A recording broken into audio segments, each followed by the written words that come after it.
What's up, everybody? Welcome back to the vlog. My name is Matthew. Go ahead and follow me on Instagram at msj_4times and at Chile Productions. And today we're going to be reinstalling the stereo inside the SS and troubleshooting a high-pitched whining noise that's been coming out of a couple of speakers.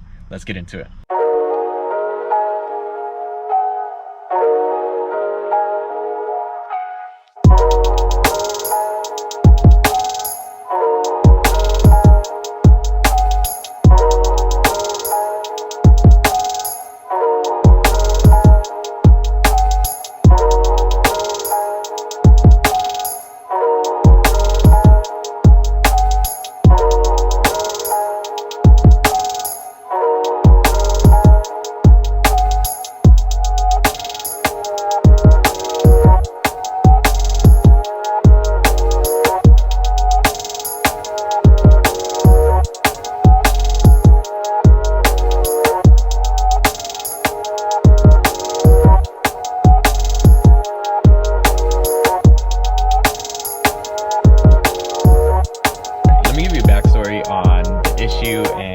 What I've experienced personally.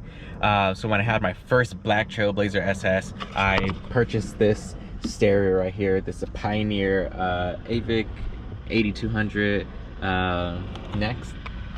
I purchased this one to replace the first Trailblazer I had was just the one SS.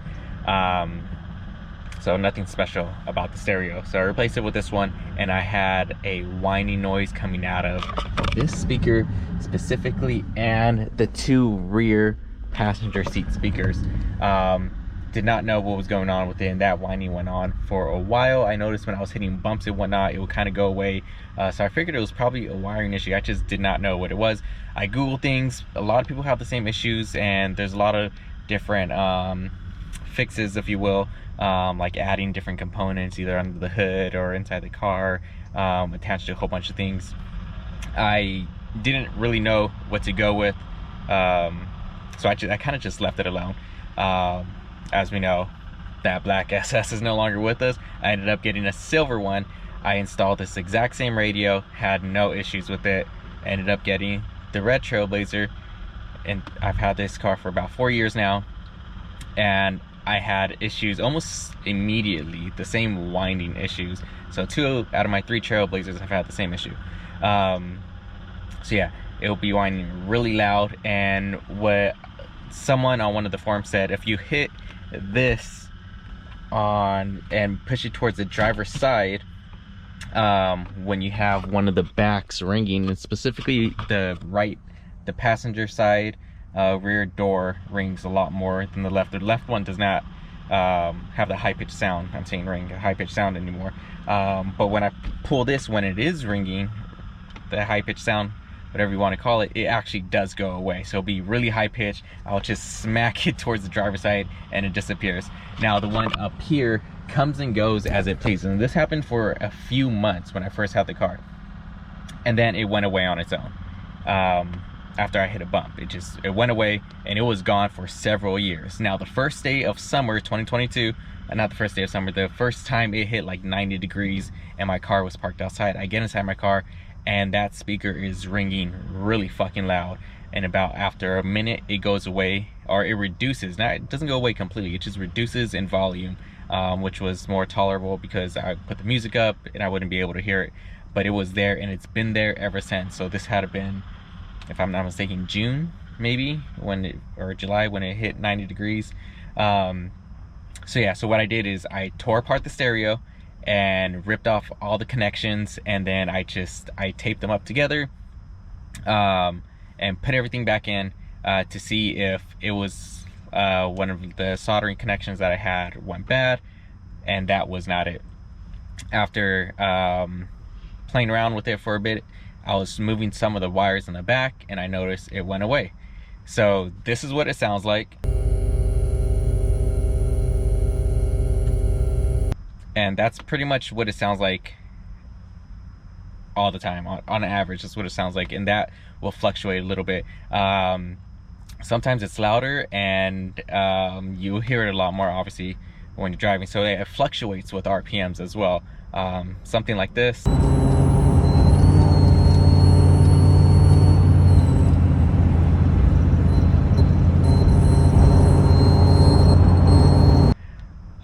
Also, when I'm in the car and I put on my heat warmers, the seat warmers, after a couple minutes you get a really loud pitch like this.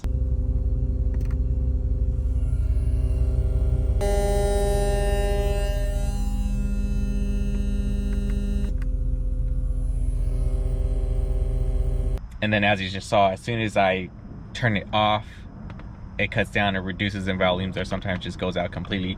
Putting up and down the passenger side window, specifically front side window, causes the pitch to fluctuate a little bit.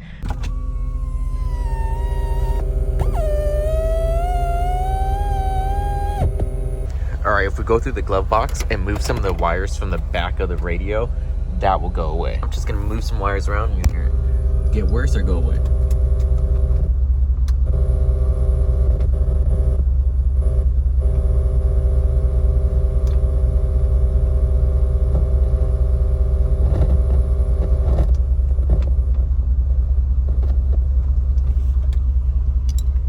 And it's gone. So it's really weird.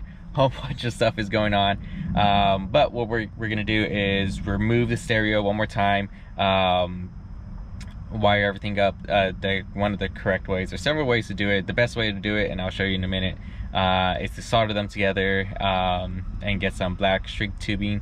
What I'm using right now is a couple things I bought on Amazon, or one thing I bought on Amazon. It's essentially shrink tubing with solder on the inside, and I'll show you guys what that looks like. So once you use a heat gun, it solders it and shrinks tube. It does it all at once. Those seem to work for me. Other people will disagree, but I haven't had a problem with it.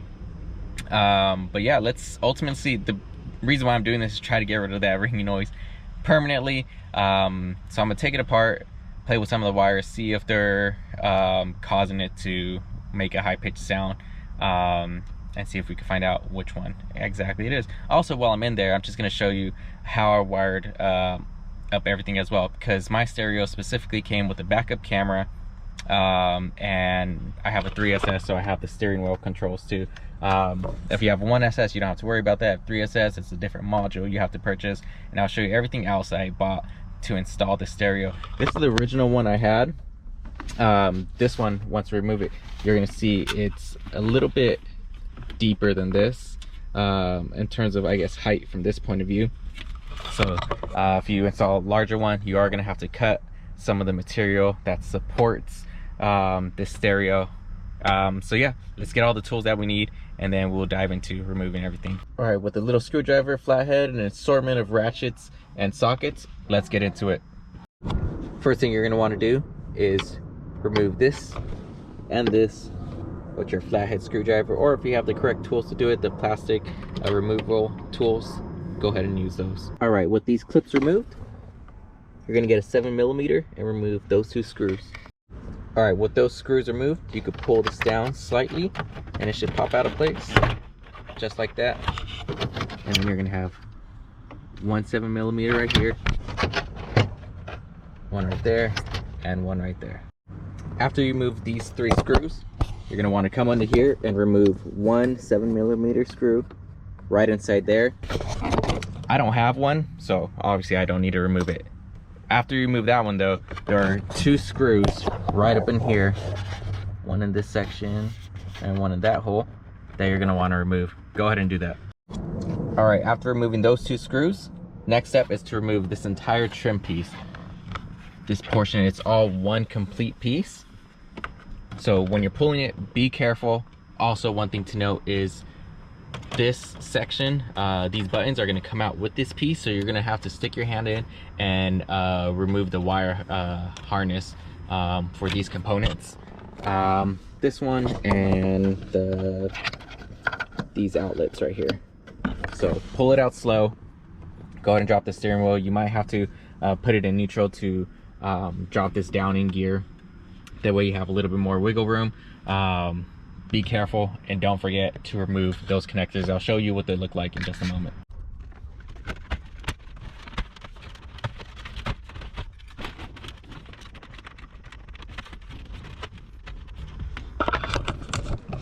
All right, so I got this loose. So you can see there's one connector right down here, and this is for your rear wiper switch. You got two connectors for these two outlets right here. I don't know if you guys can see them. Two connectors for those outlets, and then you have one larger connector right in there for these switches. So go ahead and move this out of your way a little bit, or pull it out a little bit more, and then remove all those connectors before you pull this out. All right, and this is what the back side of this bezel looks like. So you have two connectors over here for your headlights, interior lights, and your fog lights, and then you have a connector right here, and this is specifically for the rear window wiper, and then two of the outlet connectors. You might want to use a flathead screwdriver to help I guess remove them. And that's what I use, so it's a lot easier. Also, the little SS badge on the other side of here that you see a lot of Trailblazers have gauge right here. You just pinch these two parts together and it should pop out fairly easy. So that's where you put that gauge if you guys do end up getting one. The next step is then to remove these three 7mm bolts. Let's go ahead and do that. All right, once you get those three bolts removed, this should slide right out. Now, if you have the original stereo in like this is what you're gonna have to unplug. You're gonna have to unplug a couple different wiring harnesses, if you will, or connectors. So there's two right here, this one, and then the antenna version right there. So let's go ahead and pull this out and I'll show you what it looks like. All right, with the stereo removed and everything disconnected, this is what the inside of mine looks like. You can see I have a bunch of wires. These are all the accessories that came with my stereo, and I'll go over them when I talk about the stereo on the bench. But essentially, once you are done, you do everything in the reverse order, and obviously you'll get it all back together. But one thing that you need to know is this black area right here extends up to about the edge of this black piece, and it's probably about that high. And in order to fit a stereo like this, which is slightly longer and deeper than this one is, you need to remove that. So I got some needle nose pliers and I started chopping away at it. If you think you could fit a saw in there, or any kind of grinding tool, that's how you get rid of it. It took me a long time to cut that out, but keep in mind, stereo like this won't fit inside here until you cut off that black piece. So just look at how mine is and compare it to yours, and you see exactly what I'm talking about. Let's go take this to the bench, look at all this wiring that I got, and we'll take it from there. Also, before we dive into the wiring, just want to let you guys know your limits. Do this at your own risk. If you guys aren't comfortable or don't have the knowledge or the understanding of electrical components, wiring, things of that nature, take it to someone, let them do it, let a professional do it, because the last thing you want is for your car to catch on fire, start smoking, fuses to blow, and things to go out. So just keep that in mind when you take on something of this nature. All right, let's go over both of them. This is the factory stereo. As you can tell, it had a touchscreen, it has a slot for a CD, it had navigation, it came with a navigation CD so it could update the streets and whatnot, at least as more accurate as the time was. But yeah, I did have navigation. Obviously it came with all the brackets that it needed. This is factory install, of course, and it had all its standard connections. Let's get this one out the way. This is the new one I got. I think it's about 7 inches. Didn't come with the brackets. Or sorry, it did come with this bracket, but didn't come with the faceplate, which is something you're going to need to get. If you don't get this faceplate, you're going to have a gap between the actual stereo and the trim piece, and then you're going to be able to see right through it. Something to keep in mind. Now, mine had all of these different ports. So it has HDMI, it has a cable for Apple CarPlay, the Android version of Apple CarPlay, spot for the camera, antenna, the aux steering wheel controls. It has a fan, it has a little fuse right there, and that's where all those wiring, all the wires that you saw just a moment ago, that's where they all come from. And there's obviously a port for the mic. So there's a bunch of stuff on here, and all of these, which are for additional amps that you may have, video output, front output. I don't have any additional things, I use these two ports down here to run the amp for the subs that I have. But that's about it. Now let's take a look at the wiring itself. This is my rat's nest of wiring, but let's go ahead and break it down. In order to install this stereo, you needed to buy a couple different components to do so. As you can see, when I take apart everything, I use just electrical tape to put it together temporarily, what you should not do.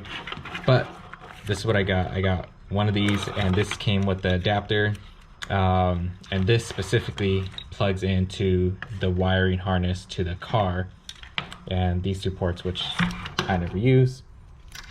Let's see, what else do we got here. This component itself is specifically for the steering wheel controls, and I'll show you exactly what you need to wire that up, which is pretty much this pink wire right here, and I'll show you where to splice that into. And then you have your little chime right over here. So if we try to separate majority of this, you see that this end piece right here goes specifically to here. It came with the stereo. I wired the piece that came with the stereo to this piece right here, so you can see all the wires, all the speaker wires going together. This chime piece is attached to this piece. So that's that. This piece right here is specifically for the steering wheel control, which not a lot of wires you need. And this is the end piece to that. So yeah, so let's go ahead and remove all these pieces, and I'll show you how I personally put it together. But the right way you should be doing it would be with a soldering iron, and I'll show you that as well.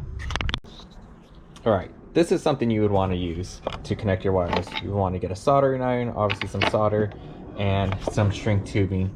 So you put this around one end of it, and you solder the wires together with some solder, clearly. But I'm not using this. Let me show you what I'm gonna be using. Instead, I'll be using these for this mess over here. So essentially, it is solder right in the middle and a shrink tube all in one. And one cool thing about this, you don't need a solder iron for it. All you just need is a heat gun. You put 2 wires in on both ends, heat this up, and yeah, it does the rest for you. Let me show you really quick how that works. All right, I'm gonna show you one really quick and then do the rest off camera. So I have my 2 wires that I need together.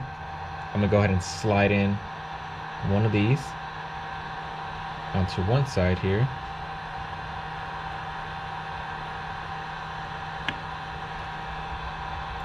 Wire them up in a way that looks similar to this. That way they don't move apart when you're trying to put them back through this connector. And then you're going to want to align the solder right in the middle of this. Just like that. Next step is use a heat gun. And that's it. Once you're done soldering one location, let it cool down because it is really hot. Alright, so I finished up the wiring, and let me show you exactly what I did. All the wiring that goes from the stereo for all the speakers, so all the colored wires right here attached to this side of this adapter unit. And I went ahead and trimmed them up and also put some this fabric wiring loom mesh. I'm not sure exactly what it's called, but it's meant for wires. I left these 2 out because the white or the blue with the white stripe, because these go together and this controls the amp, but I need to put the wire to the amp for my subs to these right here. As you notice, there's another black wire. There's a couple grounds, one that comes from this unit, one that's on this side that goes to the stereo, and one that comes from this unit itself. I put them all together, but I also add an additional wire, and I'm gonna actually hook this up to the back of the stereo, or not the back of the stereo itself, but a metal component behind the stereo for that additional ground, if you will. This piece right here has a power wire, a ground wire that's come to here. So this power wire attached to this power wire, attached to one on this side. And this unit itself is for the, if I'm not mistaken, the steering wheel control, which I left. We're not going to use any of these wires, but this plug-in and this pink wire and I'll show you in just a moment where this splices into. Obviously we got the chime, and this is for when your doors are open, when you leave the key inside the ignition, leave the lights on and whatnot. This end goes directly to the factory wiring harness. These are the adapters for it. Now there is this one more component that attached to this side right over here, and this is for steering wheel control, but for the Trailblazer, so you don't need this. You only need this pink wire and this input. So let's go ahead and toss it all in. All right, so here is the attachments that go behind the factory radio, and obviously that go into our adapter so we can use our new stereo. If we look at the one with the blue plastic on it, it's gonna be this first pink one at the top right up here. That's the one where you're gonna splice this into. So I splice this wire, which goes into this one for the steering wheel control. So I just cut it in half to show you guys, but yeah, that's where it goes to. That's where it splices right into, and that's all you really need. So yeah, there's a photo of it online, but it gets kind of confusing. I tried to splice into this side, as you can tell, with I put some tape over it. That didn't work, and clearly yeah, it's the top one, and for some reason that didn't work. So when I spliced onto this side, I was able to get my steering wheel controls. So let's go ahead and solder these together, if you will, solder those together. And then obviously the two blue ones that I left out go to my amp wire. So I'm gonna solder all that together, install, reconnect everything. Also, as I said earlier, I created another ground wire right here that I plan to add right there where this other ground wire is at. Like I said, everything I hear online that causes the whining noise up there is like a poor ground, but it could be this wire, or it could be several of the wires for the speakers. So there's a power one and a ground one, essentially, positive or negative, if I'm not mistaken. I could be completely wrong on that, but I'm pretty sure that's what it is. Hopefully it'll be easy. So yeah, let me go ahead and start putting all this together. Also, another thing, you want to find some padding similar to what this is. This is factory, I'm not sure. It probably goes around this cable right here.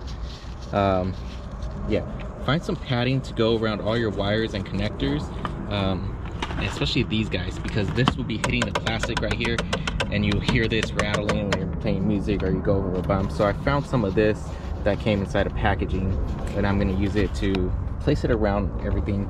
That way, once I install this, I don't hear none of that, because I hear this a lot too. So let's take care of that all at once. All right, got the stereo wire soldered on, got the amp over here soldered on. Now it's time to plug it all in, but before we put everything all back together, we just want to plug in and see if everything works. As I said, this wire right here goes to the stereo that controls everything.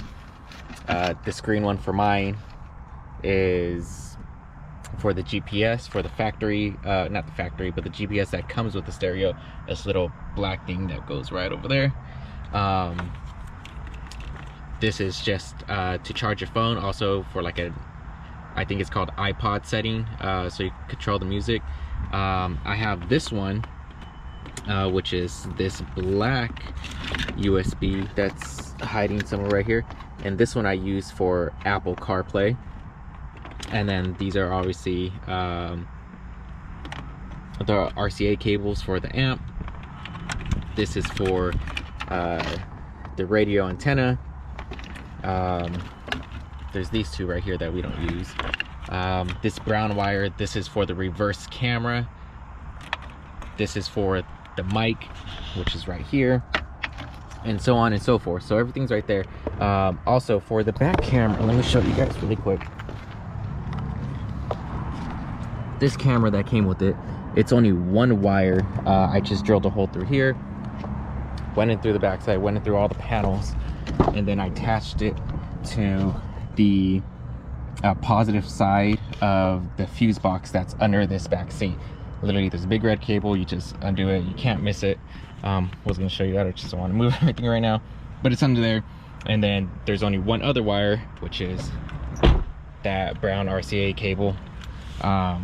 Or brown but it's black, but that's all it is that does the output for the camera itself, which is pretty cool. So let's put everything back in hopefully there's no whining noise. Granted, there wasn't really a loud one when it first started. It was very faint, but it was there. Hopefully that's gone though, with all the connections and the extra ground wire that I added. So let's do that and check it out. All right, I got everything all connected. CarPlay works, connected to my phone. Rear camera's working. Everything's working. The other iPod port's working. The radio's working. The navigation for the unit itself is working just fine. But the biggest thing is I don't hear that whine up there anymore, not even a little bit. There's always gonna be like some sort of like, I don't even know how to describe it, but it sounds kind of like fuzzy noise. It sounds weird.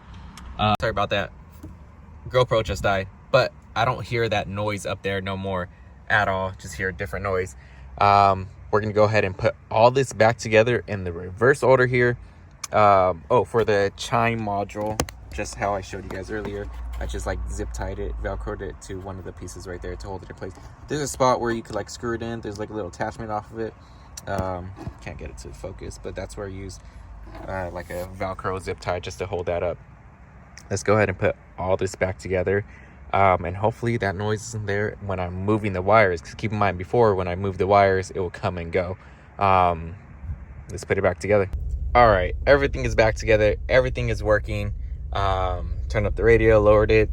Whining noise is no longer there. The only thing that's wrong now from this install is these lights are now off, which they were working just fine earlier. So I'm assuming is when I shoved everything back in, I might have hit some wires down below, obviously because it's right above it. So be careful with that. I'm not going to deal with that right now. I'll get to it another day. But yeah. All right, that's pretty much it for this vlog. Just wanted to show you guys my issue and what was going on. Like I said, as of right now, there is no whining noise, nothing. It's completely gone. I took it around the block really quick, nothing happened. But yeah, obviously those lights are off now, so I need to go back in there, play with the wires a little bit. That means I need to take everything back apart. I'm not gonna do that today. I'll do that another day. But that's it for this vlog. Till next time.